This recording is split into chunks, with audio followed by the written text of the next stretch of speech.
Outlet पर होगा आपके सारे फिजिक्स के इंस्टीट्यूट मैथ्स और उसका सफाया। बस अपने फोन से क्वेश्चन की फोटो खींचो, क्रॉप करो और तुरंत वीडियो सोल्यूशन पाओ। डाउनलोड कीजिए डाउटनेट ऐप अभी या फिर व्हाट्सएप कीजिए अपने डाउट्स 8 400 400 400 पर।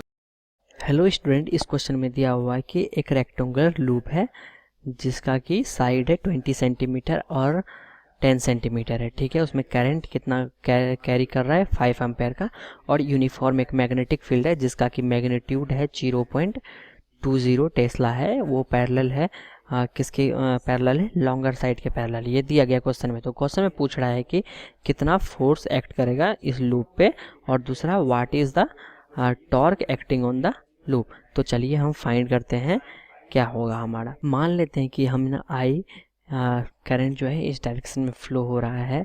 हमें जो है इस साइड का लेंथ जो है, ये मान लेते हैं लॉन्गेस्ट साइड है, तो ये 20 सेंटीमीटर दिया गया है, जिसको हम लिख सकते हैं साइड में 20 इंटू 10 के पावर -2 मीटर। ये है 10 सेंटीमीटर, मतलब ये 10 इंटू 10 के पावर -2 मीटर है। ठीक है, और हमारे पास एक बोल रहा है कि मैग्नेटिक फील्ड है जो कि ना लॉन्गेस्ट साइड के पैरेलल है, मतलब कि इस डायरेक्शन में है। मैग्नेटिक फील्ड बी है, जो कि बी का वैल्यू है 0.20 टेस्ला। ठीक है, हम किसी डायरेक्शन में ले सकते हैं, सिर्फ पैरेलल बोला गया है लॉन्गेस्ट साइड के, तो इस डायरेक्शन में ले सकते हैं और हम इस डायरेक्शन में ले सकते हैं। ठीक है, उसके बाद बोला गया है कि करंट का कितना वैल्यू है, आई का वैल्यू है 5 एम्पेयर। ठीक है, तो हम पहले तो फाइंड करते हैं कितना फोर्स लगेगा लूप पे। ठीक है, तो फोर्स का कितना होता है, magnetic field equal to I into D L vector होता है इंटू बी वैक्टर होता है। चूँकि यहाँ पे डी एल वैक्टर और बी वैक्टर जो है ना पैरेलल है ए डी केस में और बी सी केस में। ठीक है, ए एल केस में इधर है और बी सी केस में इधर है, तो पैरेलल है। तो फोर्स ऑन ए डी 0 होगा, force on B C wire पे कितना हो जाएगा, 0 हो जाएगा।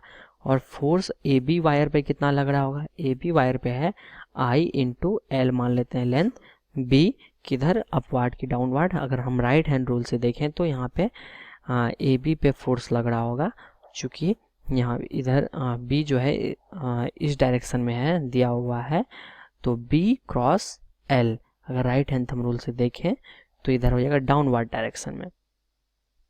ठीक है, वही सिमिलरली फोर्स ऑन डीसी पे देखें तो कितना लग जाएगा, I L B magnitude same हो जाएगा, अपवर्ड डायरेक्शन में हो जाएगा। तो फोर्स नेट कितना हो जाएगा, नेट फोर्स लग जाएगा force A B plus force B C plus force C A B C C D plus force D A. ठीक है, अगर हम सब फोर्स को जोड़ें तो हमारा फोर्स नेट आ जाता है 0 आ जाता है। ठीक है, उसके बाद हमें पूछ रहा है कि बी नंबर में what is the torque acting on the loop. Torque क्या होगा, तो टॉर्क क्या होता है, formula I into A vector area vector cross B vector.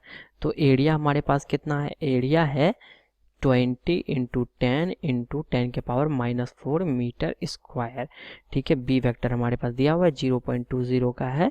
ठीक है, अगर हम इसका यहाँ पे टॉर्क में सबका वैल्यू रखें 5 एम्पेयर, एरिया वेक्टर का वैल्यू रखें कितना है 20 इंटू 10 के पावर -4 इंटू 10, और बी वेक्टर का वैल्यू रखें 2 इतना न्यूटन मीटर आ जाता है। इसको अगर हम कैलकुलेट करते हैं तो हमारे पास टॉर्क का वैल्यू आ जाता है 0.02 न्यूटन मीटर आ जाता है। ठीक है, अब हम इसका डायरेक्शन कैसे पता लगेंगे। अगर डायरेक्शन यहाँ पे हम राइट हैंड थंब रूल से देखें तो एरिया वेक्टर और क्रॉस वेक्टर को दोनों को मल्टीप्लाई करें, क्रॉस प्रोडक्ट करें, तो एरिया जो है ना डायरेक्शन हमारा डाउनवार्ड्स की तरफ आता है।